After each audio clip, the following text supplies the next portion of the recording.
সোমবার রাতের আধারে গুলিরাইবাড়ি এলাকার এক জনজাতি ব্যক্তির রাবার বাগান কেটে নষ্ট করে দিল দুষ্কৃতিকারীরা। মঙ্গলবার সকালে বাগানে এসে এই দৃশ্য দেখতে পান রাবার চাষী শ্যামল দেববর্মা। বহু বছর যাবৎ পরিশ্রম করে এই রাবার বাগান তৈরি করেছেন ওই রাবার চাষী। এই রাবার বাগানের উপরেই ওনার জীবন জীবিকা নির্ভর করে। কিন্তু এই ঘটনার পর মানসিকভাবে ভেঙে পড়েন ওই রাবার চাষী। দুষ্কৃতিকারীরা বাগানের 280টি গাছ কেটে তছনছ করে দিয়েছে।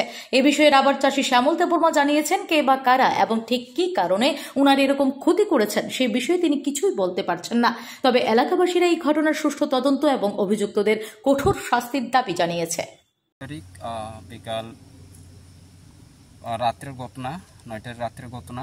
আমরা জানি না যে আমাদের এলাকাবাসী লোক এরকম দুষ্ট লোক থাকবে, আমরা কল্পনা করতে পারি না। বরং আজকে সকালে আমরা গাছ কাটার জন্য বাগানে এসেছিল। বাগানে এসে দেখলাম যে আমাদের বাগানগুলো এখানে কাটাবার জন্য কোনো একটা সুবিধা ছিল না। এই দুষ্ট কাল রাতে এরকম কাজ করবে আমরা কল্পনা করতে পারছি না। বরং কি বলবো যে আমাদের এলাকার বাসী আমরা এটা নিয়ে নির্ভরশীল করি, আমরা এটার উপর আমরা খাদ্য সংগ্রহণ করি। আমাদের ট্রাইবেল এলাকায় আমাদের যে এদেশি এলাকাতে আমরা বাগান ছাড়া আমরা কিছু কাজ করতে পারি না। এটাই আমাদের ভরসা, এটা দিয়ে আমরা ফ্যামিলি চলে। যা ফ্যামিলি হইতে বাচ্চার পড়াশোনা হইতে আমরা এটা নিয়ে আমাদের খাদ্য সংগ্রহণ হইতে ইনকাম হইতে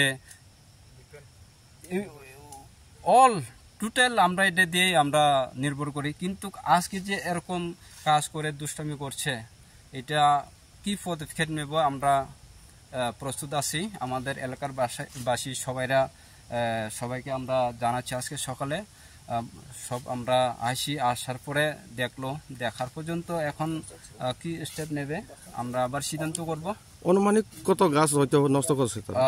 ধন্যবাদ এ কথাটা জিজ্ঞাসা করার জন্য। এখানে টোটালি 400 বাগান লাগানো ছিল।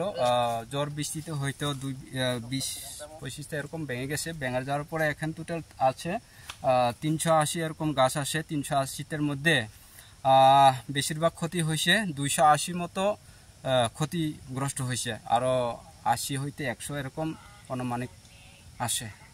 Bureau report, PV north east.